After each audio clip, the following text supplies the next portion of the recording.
വിശദമായ വാർത്തകളിലേക്ക്. അധികാരമേറ്റ് 3 മാസം തികഞ്ഞതിന് പിന്നാലെ കുവൈത്ത് മന്ത്രിസഭ രാജിവെച്ചു. പാർലമെന്റുമായുള്ള പൊരുത്തക്കേടാണ് പ്രധാനമന്ത്രി ഷെയ്ഖ് അഹമ്മദ് നവാസ് അൽ സബാഹിന്റെ നേതൃത്വത്തിലുള്ള മന്ത്രിസഭയുടെ രാജിക്ക് പിന്നിലെന്നാണ് റിപ്പോർട്ടുകൾ. ധനമന്ത്രി ഉൾപ്പെടെയുള്ള ക്യാബിനറ്റ് അംഗങ്ങൾക്കെതിരെ ദേശീയ അസംബ്ലിയിൽ കുറ്റവിചാരണ പ്രമേയം അവതരിപ്പിക്കാനിരിക്കെയാണ് മന്ത്രിസഭയുടെ രാജി. തിങ്കളാഴ്ച അമീറിനു മുൻപാകെ പ്രധാനമന്ത്രി രാജിക്കത്ത് സമർപ്പിച്ചതായി പ്രാദേശിക മാധ്യമമായ അൽ ഖബസ് റിപ്പോർട്ട് ചെയ്തു. അമീർ രാജി അംഗീകരിക്കുന്ന മുറയ്ക്കാകും തീരുമാനം പ്രാബല്യത്തിൽ വരിക. പൊതുതെരഞ്ഞെടുപ്പിനെ തുടർന്ന് ഒക്ടോബർ 17-നാണ് കുവൈത്തിൽ മന്ത്രിസഭ ചുമതലയേറ്റത്. News 18 Kuwait. UAE-യിൽ അസ്ഥിര കാലാവസ്ഥ തുടരുമെന്ന് കാലാവസ്ഥാ നിരീക്ഷണ കേന്ദ്രം. അന്തരീക്ഷം ഭാഗികമായി മേഘാവൃതമായിരിക്കും. പലയിടങ്ങളിലും ഇടിയോടുകൂടിയ മഴ പ്രതീക്ഷിക്കാം. അബുദാബിയിൽ ശരാശരി കൂടിയ താപനില 24 ഡിഗ്രി സെൽഷ്യസും ദുബായിൽ 23 ഡിഗ്രി സെൽഷ്യസുമായിരിക്കും. അതേസമയം കുറഞ്ഞ താപനില യഥാക്രമം 15 ഡിഗ്രി സെൽഷ്യസും 16 ഡിഗ്രി സെൽഷ്യസുമായിരിക്കും. ഏത് അടിയന്തര സാഹചര്യത്തെയും നേരിടാൻ തയ്യാറാണെന്ന് national emergency crisis and disaster management authority അറിയിച്ചു. മഴ സംബന്ധിച്ച് അധികൃതർ നൽകിയിരിക്കുന്ന നിർദ്ദേശങ്ങൾ പാലിക്കണം. അത്യാവശ്യമല്ലെങ്കിൽ ഡ്രൈവിംഗ് ഒഴിവാക്കണം. വാഹനം ഓടിക്കുമ്പോൾ മഴ മുന്നറിയിപ്പുകൾ ശ്രദ്ധിക്കണമെന്നും അറിയിപ്പിൽ വ്യക്തമാക്കുന്നു. ദൃശ്യപരിധി കുറയുന്നതിനാൽ ആവശ്യമെങ്കിൽ ലോ ബീം ഹെഡ്ലൈറ്റുകൾ ഇടണമെന്നും അറിയിപ്പിൽ പറയുന്നുണ്ട്. ബുധൻ, വ്യാഴം, വെള്ളി ദിവസങ്ങളിൽ മഴയുണ്ടാകുമെന്നാണ് അധികൃതരുടെ മുന്നറിയിപ്പ്. News 18 UAE. ദുബായ് ഇന്ത്യയും UAE-യും തമ്മിലുള്ള സമഗ്ര സാമ്പത്തിക സഹകരണ കരാർ പ്രാബല്യത്തിൽ വന്ന ശേഷം ഇരു രാജ്യങ്ങളും തമ്മിലുള്ള ഉഭയകക്ഷി വ്യാപാരം വർദ്ധിച്ചുവെന്ന് ഇന്ത്യൻ അംബാസിഡർ സഞ്ജയ് സുധീർ. ദുബായിൽ ഇന്ത്യ UAE പങ്കാളിത്ത ഉച്ചകോടിയിൽ സംസാരിക്കുകയായിരുന്നു അദ്ദേഹം. കഴിഞ്ഞ 8 മാസത്തിനുള്ളിൽ 30% വളർച്ചയാണ് രേഖപ്പെടുത്തിയിരിക്കുന്നത്. ഈ സാമ്പത്തിക വർഷത്തിൽ $88 ശതകോടി വ്യാപാരം കൈവരിക്കുകയെന്നുള്ളതാണ് ലക്ഷ്യം. വ്യാപാരത്തിന്റെ കാര്യത്തിൽ മാത്രമല്ല, നിക്ഷേപത്തിന്റെയും കാര്യത്തിൽ കുതിപ്പിന് ഊർജ്ജം നൽകാൻ സെബയ്ക്ക് സാധിച്ചു. കാർഷിക മേഖലയിലെ വ്യാപാരത്തിനും ഉടമ്പടി പ്രയോജനപ്പെട്ടുവെന്നും അദ്ദേഹം പറഞ്ഞു. 2022-ലാണ് ഇന്ത്യയുമായി UAE സെപ്പ ഒപ്പുവച്ചത്. ആദ്യ 9 മാസങ്ങളിൽ ഉഭയകക്ഷി വ്യാപാരം $38.6 ശതകോടി ആയിരുന്നു. 2020-ലെ ഇതേ കാലയളവുമായി താരതമ്യം ചെയ്യുമ്പോൾ ഇരട്ടി വ്യാപാരമാണ് നടന്നിരിക്കുന്നത്. News 18 Dubai. ചെറുകിട സ്ഥാപനങ്ങൾക്കുള്ള ലെവി ഇളവ് ആനുകൂല്യം ഇനി ലഭിക്കുക പരമാവധി 4 വിദേശ തൊഴിലാളികൾക്ക് മാത്രം. ചെറുകിട സ്ഥാപനങ്ങൾക്കുള്ള ലെവി ഇളവ് 1 വർഷത്തേക്ക് കൂടി വർദ്ധിപ്പിച്ചതായും സൌദി മാനവശേഷി സാമൂഹ്യ വികസന മന്ത്രാലയം വ്യക്തമാക്കി. ചെറുകിട സ്ഥാപനങ്ങൾക്കുള്ള ലെവി ഇളവ് 1 വർഷത്തേക്ക് കൂടി മന്ത്രിസഭ ദീർഘിപ്പിച്ചിട്ടുണ്ട്. നേരത്തെ 3 വർഷത്തേക്കാണ് ലെവി ഇളവ് പ്രഖ്യാപിച്ചിരുന്നത്. ഇതിന്റെ കാലാവധി അവസാനിക്കാനിരിക്കെയാണ് പദ്ധതി 1 വർഷത്തേക്ക് കൂടി ദീർഘിപ്പിക്കാൻ തിരുഗേഹങ്ങളുടെ സേവകൻ സൽമാൻ രാജാവിന്റെ അധ്യക്ഷതയിൽ കഴിഞ്ഞ ദിവസം ചേർന്ന പ്രതിവാര മന്ത്രിസഭായോഗം തീരുമാനിച്ചത്. ചെറുകിട സ്ഥാപനങ്ങളുടെ വളർച്ചയ്ക്കും സുസ്ഥിരതയ്ക്കും പിന്തുണ നൽകാനാണ് തീരുമാനത്തിലൂടെ ലക്ഷ്യമിടുന്നത് എന്ന് മാനവശേഷി സാമൂഹ്യ വികസന മന്ത്രാലയം പറഞ്ഞു. ഉടമടക്കം 9-ഉം അതിൽ കുറവും ജീവനക്കാരുള്ള സ്ഥാപനങ്ങൾക്കാണ് ലെവി ഇളവ് ആനുകൂല്യം ലഭിക്കുക. ഇതിന് സ്ഥാപനത്തിലെ ജീവനക്കാരനെന്നോണം ഉടമയെ ജനറൽ ഓർഗനൈസേഷൻ ഫോർ സോഷ്യൽ ഇൻഷുറൻസിൽ രജിസ്റ്റർ ചെയ്യുകയും ഉടമ സ്ഥാപനത്തിൽ ഫുൾ ടൈം അടിസ്ഥാനത്തിൽ ജോലി ചെയ്യുകയും വേണം. ഇത്തരത്തിൽ സ്ഥാപനങ്ങളിലെ 2 വിദേശ തൊഴിലാളികളെയാണ് ലെവിയിൽ നിന്ന് ഒഴിവാക്കുക. ഉടമയ്ക്ക് പുറമെ സ്ഥാപനത്തിൽ മറ്റൊരു സൌദി ജീവനക്കാരനെ കൂടി നിയമിക്കുന്ന പക്ഷം 4 വിദേശ തൊഴിലാളികളെ ലെവിയിൽ നിന്ന് ഒഴിവാക്കുമെന്ന് മാനവശേഷി സാമൂഹ്യ വികസന മന്ത്രാലയം വ്യക്തമാക്കി. 2021 4-ാം പാദാവസാനത്തെ കണക്കുകൾ പ്രകാരം രാജ്യത്ത് 9-ഉം അതിൽ കുറവും ജീവനക്കാരുള്ള 5,76,312 സ്ഥാപനങ്ങൾ ഉണ്ട്. News 18 Saudi. 3ാമത് ഖത്തർ ബലൂൺ ഫെസ്റ്റിവലിന് തുടക്കം. ഈ മാസം 28 വരെ ദോഹ ഓൾഡ് പോർട്ടലിലാണ് ഫെസ്റ്റിവൽ നടക്കുക.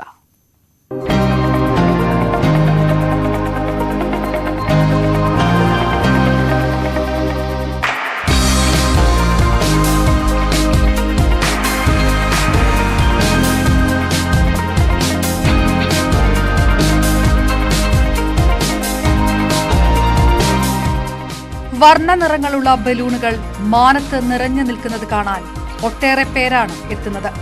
ഈ മാസം 28 വരെയാണ് ഫെസ്റ്റിവൽ. ബലൂണിൽ പറക്കാൻ പൊതുജനങ്ങൾക്കുമുണ്ട് അവസരം.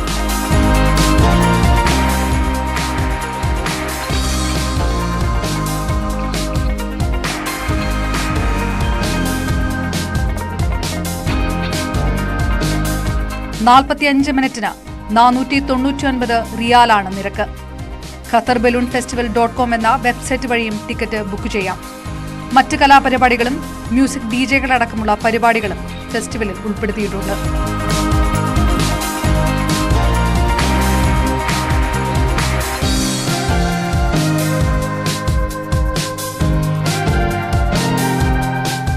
News 18 Qatar. ബുറൈദ ഖലീജ ഫെസ്റ്റിവലിന് തുടക്കമാകുന്നു. ഖസീം അമീർ, doctor Faisal bin Mishal bin Saud bin Abdul അസീസാണ് 14ാമത് ഫെസ്റ്റിവൽ ക്ഷണിച്ചുകൊണ്ടുള്ള വീഡിയോ പുറത്തുവിട്ടത്. ഞാൻ വളരെ സന്തുഷ്ടനാണ്, വളരെ സൗഭാഗ്യവാനുമാണ്. ഈ നാട്ടിൽ എല്ലാവരും ഒരുമിച്ചു കൂടിയ ഒരു സംരംഭം, അതുപോലെ തന്നെ സാമ്പത്തികമായി നേട്ടമുണ്ടാക്കുന്ന രീതിയിൽ നടന്നു പോകുന്നതിൽ വളരെയധികം സന്തുഷ്ടനുമാണ്. ഇത് ഖാസിമിൽ തന്നെ തുടങ്ങിയതുകൊണ്ട് എനിക്ക് മുഖസ്തുതി നൽകുന്നതുമാണ്. ഇങ്ങനെയായിരുന്നു വീഡിയോയിൽ ഖാസിം വ്യക്തമാക്കിയത്. ബുറൈദ നഗരത്തിലെ 14ാമത് ഖലീജ ഫെസ്റ്റിവൽ ആരംഭിക്കുമെന്ന് ഖാസിം ചേംബർ ഓഫ് കോമേഴ്സ് ട്വിറ്ററിലൂടെയാണ് അറിയിച്ചത്. ബുറൈദ ഖലീജ ഫെസ്റ്റിവലിന്റെ തുടക്കം ജനുവരി 26 മുതലാണ്. 10 ദിവസത്തേക്ക് തമർസൂക്കിലെ പാം സെന്ററിലാണ് ഫെസ്റ്റിവൽ നടക്കുക. ദിവസവും വൈകിട്ട് 4 മുതൽ 10 മണി വരെയാണ് പ്രവർത്തന സമയം. ഖസീം ചേംബർ ഓഫ് കോമേഴ്സാണ് ഫെസ്റ്റിവൽ സംഘടിപ്പിക്കുന്നത്. News 18 Saudi. പ്രമുഖ പ്രഭാഷകനും പാർലമെന്റ് അംഗവുമായ അബ്ദുസമദ് സമദാനിയുടെ മദീനയിലേക്കുള്ള പാദപ്രഭാഷണം ഇന്ത്യൻ ഇസ്ലാമിക് സെന്ററിൽ സംഘടിപ്പിച്ചു. പ്രമുഖ വ്യവസായിയും ലുലു ഇന്റർനാഷണൽ ഗ്രൂപ്പ് ചെയർമാനുമായ MA യൂസഫ് അലി ഉദ്ഘാടനം ചെയ്ത മദീനയിലേക്കുള്ള പാദപ്രഭാഷണം കേൾക്കാൻ നിരവധി പേരാണ് എത്തിയത്. അന്തിപ്രവാചക കീർത്തനങ്ങളും വർത്തമാനകാല പ്രാധാന്യങ്ങളും സംയോജിപ്പിച്ചുകൊണ്ട് നടത്തിയ പ്രഭാഷണം ആയിരങ്ങളെ ആത്മീയതയുടെ ലോകത്തിലൂടെ വഴി നടത്തി. ഇത് 3ാം തവണയാണ് മദീനയിലേക്കുള്ള പാത പ്രഭാഷണം അബുദാബിയിൽ നടക്കുന്നത്.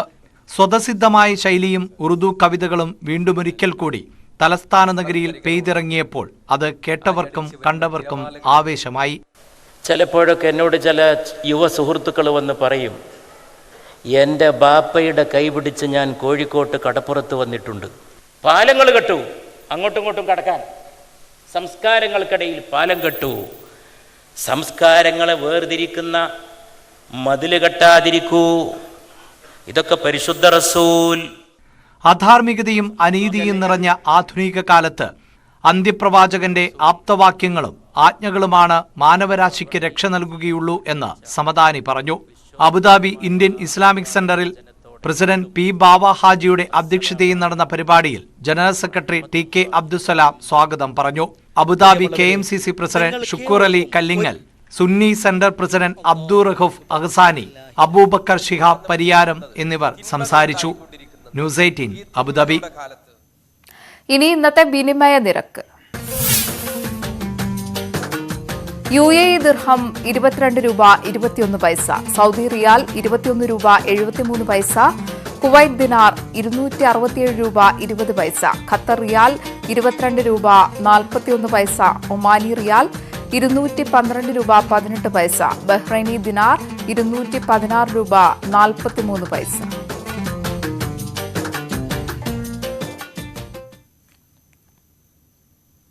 എഴുപത്തിനാലാമത് റിപ്പബ്ലിക് ദിനം ആഘോഷിക്കാനുള്ള ഒരുക്കങ്ങളിൽ രാജ്യം. ഡൽഹിയിലെ കർത്തവ്യ പഥിൽ വിപുലമായ റിപ്പബ്ലിക് ദിന പരിപാടികൾ നടക്കും. ഈ വർഷം മുതൽ ഓൺലൈനായി ടിക്കറ്റ് എടുത്തും ജനങ്ങൾക്ക് പരേഡ് കാണാം. ആഘോഷങ്ങളിൽ മുഖ്യാതിഥിയായി Egyptian president Abdul Fattah al Sisi പങ്കെടുക്കും. റിപ്പബ്ലിക് ദിനത്തിൽ മുഖ്യാതിഥിയായി എത്തുന്ന ആദ്യത്തെ ഈജിപ്ഷ്യൻ പ്രസിഡന്റ് കൂടിയാണ് അബ്ദുൾ ഫത്താഹ് അൽ സിസി.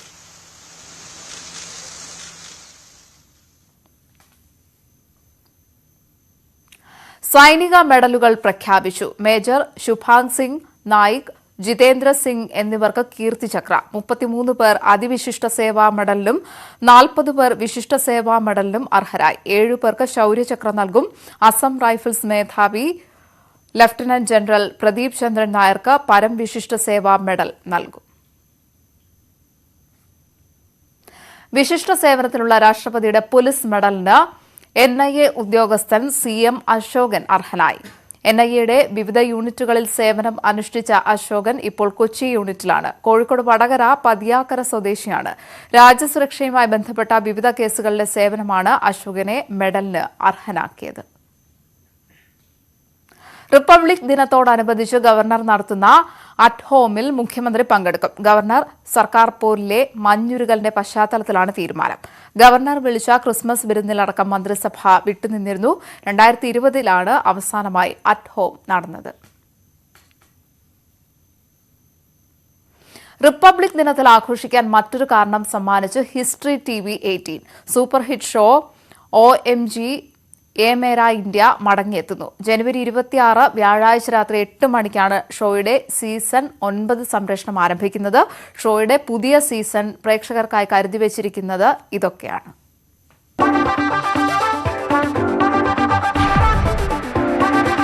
हुनर ऐसा कि सबको कर दे हैरान, जज्बा ऐसा कि बन जाए कीर्तिमान, अनोखे जाबाज, डेयरिंग अंदाज, फ्यूचरिस्टिक इनोवेशंस, फैंटास्टिक क्रिएशंस। दोस्तों, एंटरटेनमेंट का जो मीटर है वो सिर्फ 3 चीजों की वजह से बढ़ता है। OMG, OMG, OMG।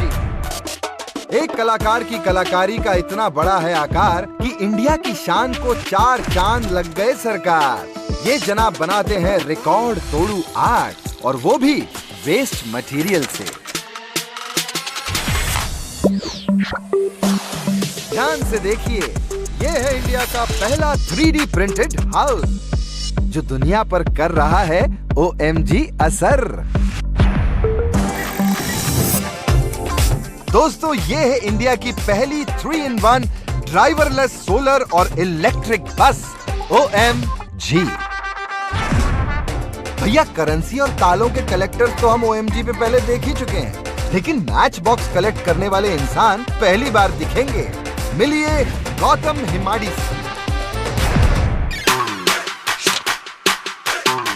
जहां हम छोटी छोटी चीजों से हार मान जाते हैं, वहीं एक धुरंधर के जज्बे ने ये साबित कर दिया है कि कामयाबी हालातों से लड़ने वालों के कदम चूमती है। ये है कमलकांत नायर, हमारे रिकॉर्ड तोड़ू पैरा एथलीट। इंडिया के हुनर का ऐसा चढ़ा है रंग कि सबकी जुबान बोल रही है मेरे संग OMG।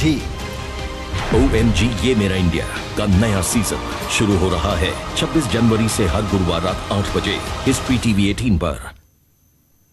പത്മ അവാർഡുകൾ പ്രഖ്യാപിച്ചു. 6 പേർക്ക് പത്മവിഭൂഷൺ പുരസ്കാരത്തിന് അർഹരായി. തബലിസ്റ്റ് സക്കീർ ഹുസൈൻ, മുൻ കേന്ദ്രമന്ത്രി SM കൃഷ്ണ, മുലായം സിംഗ് യാദവ്, ORS ലായനി വികസിപ്പിച്ച ദിലീപ് മഹലനോബിസ്, ബാലു കൃഷ്ണ ദോഷി, ശ്രീനിവാസ് വർദ്ധൻ എന്നിവർക്കാണ് പുരസ്കാരം. ഗായിക വാണി ജയറാം, സുധാമൂർത്തി എന്നിവർ ഉൾപ്പെടെ 9 പേർക്കാണ് പത്മഭൂഷൺ. ഗാന്ധിയൻ BP അപ്പുക്കുട്ടൻ പൊതുവാൾ, ചരിത്രകാരൻ CI Isaac, നെൽവിത്ത് സംരക്ഷകൻ Cheruvayal K Raman, കളരിയാശാൻ SRD Prasad എന്നീ മലയാളികൾ ഉൾപ്പെടെ 91 പേർക്കാണ് പത്മശ്രീ ലഭിച്ചത്. മറ്റു വാർത്തകൾ ഇടവേളയ്ക്ക് ശേഷം.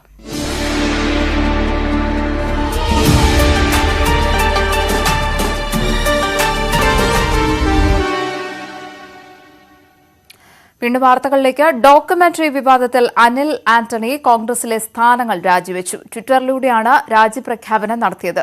BBC-യുടെ ഡോക്യുമെന്ററി രാജ്യത്തിന്റെ പരമാധികാരത്തിന് എതിരാണ് എന്ന നിലപാടിൽ ഉറച്ചുനിന്നുകൊണ്ടാണ് രാജിപ്രഖ്യാപനം. നേതൃത്വത്തിനു ചുറ്റുമുള്ള ഉപജാപക വൃന്ദം മാത്രമാണ് ശരിയുടെ മാനദണ്ഡമെന്നും കത്തിൽ വിമർശനമുണ്ട്. നിലപാടിൽ ഉറച്ചുനിൽക്കുന്നുവെന്നും ഏറെ ആലോചിച്ചെടുത്തതാണ് രാജി തീരുമാനം എന്നുമാണ് അനിൽ ആന്റണിയുടെ പ്രതികരണം. കഴിഞ്ഞ ഒരു 24 മണിക്കൂറിൽ സംഭവിച്ചുകൊണ്ടിരിക്കുന്ന കാര്യങ്ങൾ അത്ര നല്ല കാര്യമായിട്ട് എനിക്ക് തോന്നുന്നില്ല.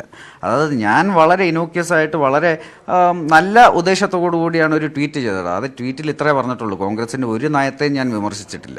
അഖണ്ഡതയായാലും രാജ്യത്തിൻ്റെ പരമാധികാരമായാലും ഇതിനൊന്നും മുകളിൽ മറ്റൊരു കാര്യം മറ്റാരും കയ്യേറാൻ ഒരു സിറ്റുവേഷൻ ഉണ്ടാക്കുന്നത് നല്ലതല്ല. അതൊരു നല്ല പ്രവണതയല്ല. ഇത്രയും മാത്രമേ ഞാൻ പറഞ്ഞിട്ടുള്ളൂ. ഇത് വളരെ നിരാശാജനകമായ ഒരു എൻവയോൺമെൻറ്റാണ്. അതായത് പലയിടത്തുനിന്നും വിളിച്ചിട്ട് ആ ട്വീറ്റ് പിൻവലിക്കണം, അല്ലെങ്കിൽ ഈ ട്വീറ്റ് പറയാൻ പാടില്ലായിരുന്നു, അല്ലെങ്കിൽ ഇതിനെതിരെ ഞാൻ തിരുത്തി പറയണമെന്നെല്ലാം പറഞ്ഞ് ഒരുപാട് പേര് വിളിച്ചു. ഇന്ന് ഞാൻ പേരുകളൊന്നും പറയത്തില്ല, പക്ഷെ മറ്റൊരു സമയം ഞാൻ അതും ചിലപ്പോൾ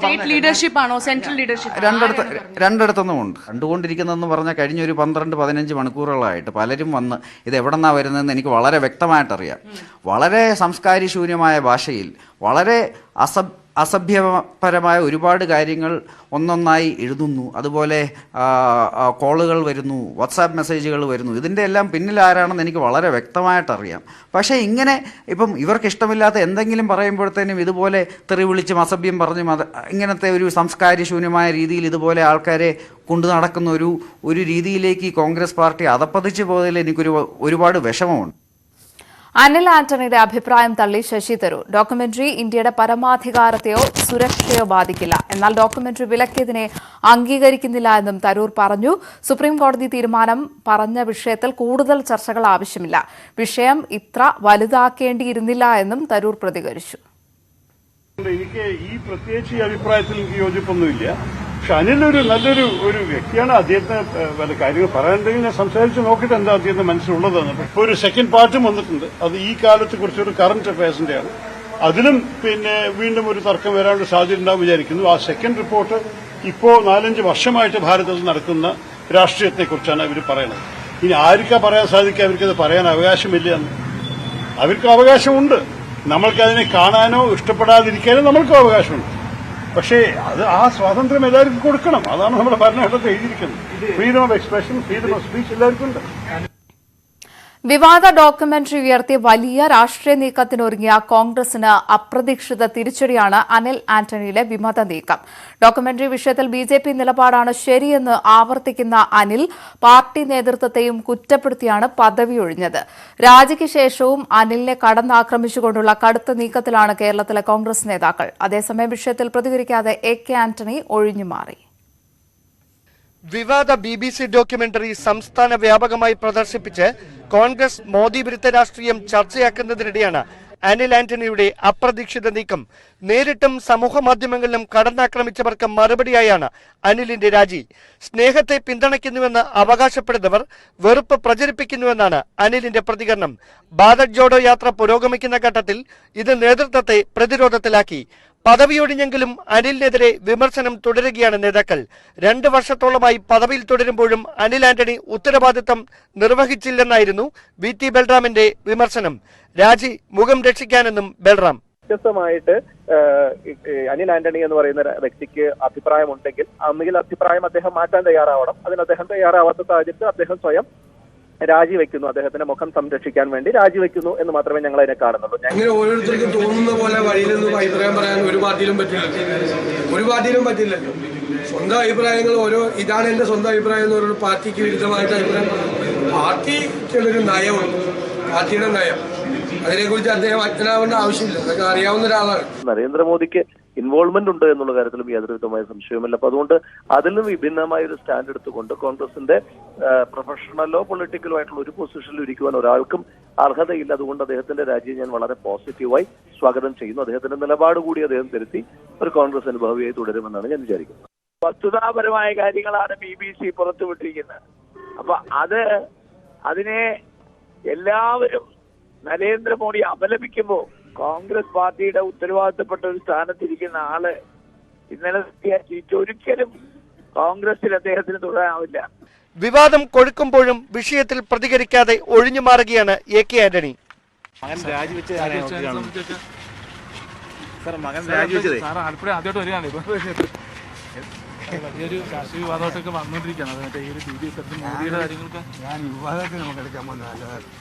ഡോക്യുമെന്ററിയെ അനുകൂലിക്കുന്ന നിലപാട് ചരിത്രത്തിന്റെ ചവറ്റുകുട്ടയിൽ അവസാനിക്കുമെന്ന അനിലിന്റെ വാക്കുകൾ BJPയും ആയുധമാക്കും. ന്യൂസ് 18 തിരുവനന്തപുരം. കോൺഗ്രസിന്റെ മൃദു ഹിന്ദുത്വത്തിന്റെ ഉൽപ്പന്നമാണ് അനിൽ ആന്റണിയെന്ന് CPM സംസ്ഥാന സെക്രട്ടറി MB ഗോവിന്ദൻ.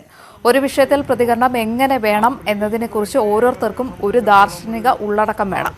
ലോകം മുഴുവൻ ഡോക്യുമെന്ററി കാണണമെന്നാണ് CPMന്റെ അഭിപ്രായം. തനിക്ക് ഇഷ്ടപ്പെടാത്തത് കാണാൻ പാടില്ല എന്നത് സ്വേച്ഛാധിപത്യം ആണെന്നും MB ഗോവിന്ദൻ പറഞ്ഞു. രാജ്യസ്നേഹികൾക്ക് കോൺഗ്രസിൽ പ്രവർത്തിക്കാനാകാത്ത സാഹചര്യമാണ് എന്നതിന്റെ ഉദാഹരണമാണ് അനിൽ ആന്റണിയുടെ രാജിയെന്ന് BJP സംസ്ഥാന അധ്യക്ഷൻ K സുരേന്ദ്രൻ.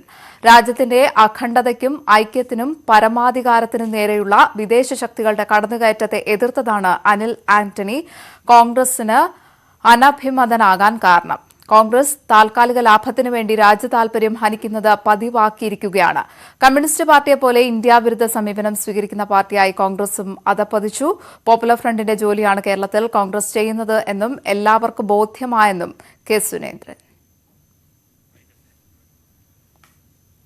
ബുള്ളറ്റിൻ പൂർണ്ണമാകുന്നു. നമസ്കാരം.